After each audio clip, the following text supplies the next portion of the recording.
sini saya akan menjelaskan proses oogenesis.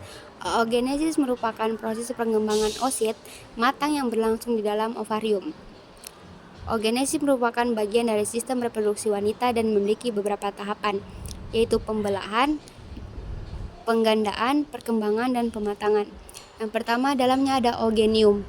Oogenium membelah secara mitosis dan menghasilkan oosit primer. Oosit primer membelah secara meiosis 1 menghasilkan oosit sekunder dan badan polar primer.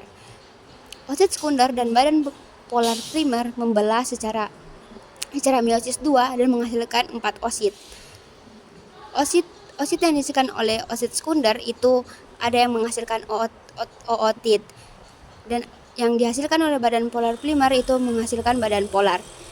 3 oosit ini merupakan sel ovum yang tidak bisa dibuahi, sementara ini adalah ootit, itu adalah ovum yang bisa untuk dibuahi.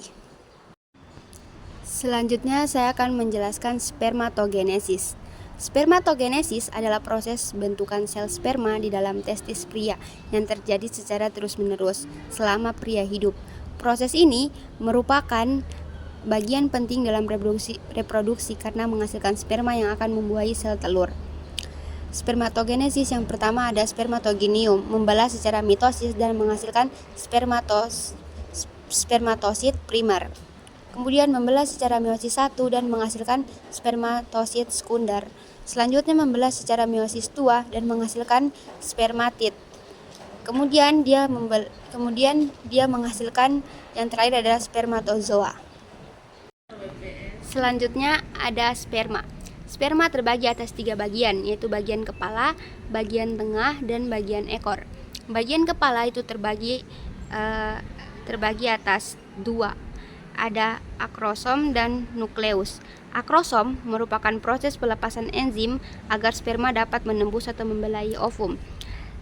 Sedangkan nukleus adalah mengatur aktivitas sel, organel yang berisi kromosom untuk reproduksi sel.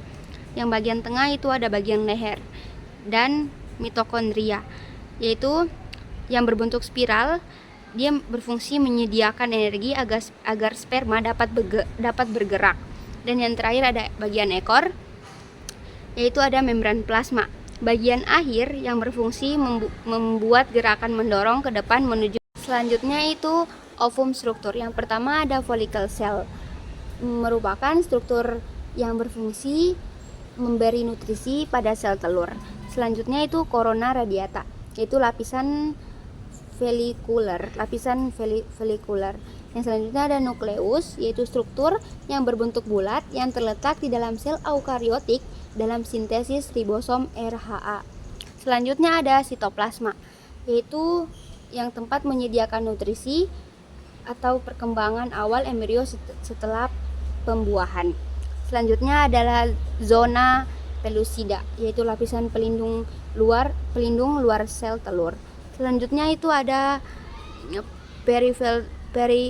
perivitelline phase, merupakan ruang berisi cairan yang terletak di antara zona pellucida dan membran sel telur sebagai pencegah penetrasi sperma.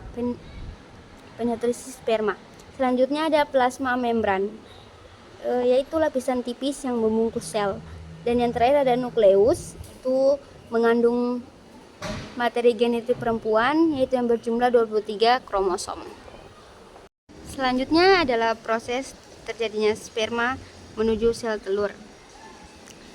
Proses sperma menuju sel telur di mana sel sperma berusaha untuk masuk menembus sel folikel.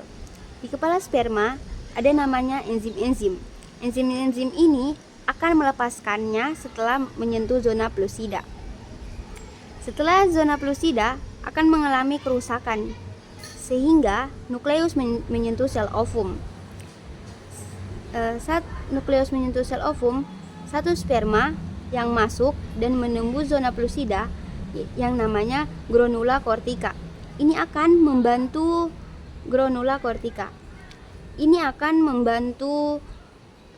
mengeraskan zona pellucida. Setelah mengalami kerusakan, karena sperma telah masuk, dia akan penetrasi lebih dari satu sperma ke dalam sel telur. Saat sperma melepaskan diri dari kepala dan berpisah dari badannya lalu bertemu dengan sel ovum, maka akan terjadinya pembuahan. Selanjutnya ada fertilisasi atau pembuahan. Ia akan dimulai dari ovarium, akan melepaskan sel telur yang sudah matang ke tuba Fallopi. Sel telur yang bertemu dengan sperma, ia akan terbentuknya fertilisasi atau pembuahan. Pada hari pertama akan menghasilkan zigot. Pada hari kedua menghasilkan 2 sel.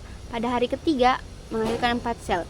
Pada hari keempat 16 sel. Pada hari kelima blaktosita awal. Pada hari ke-6 sampai 7 yaitu blaktosita tahap akhir.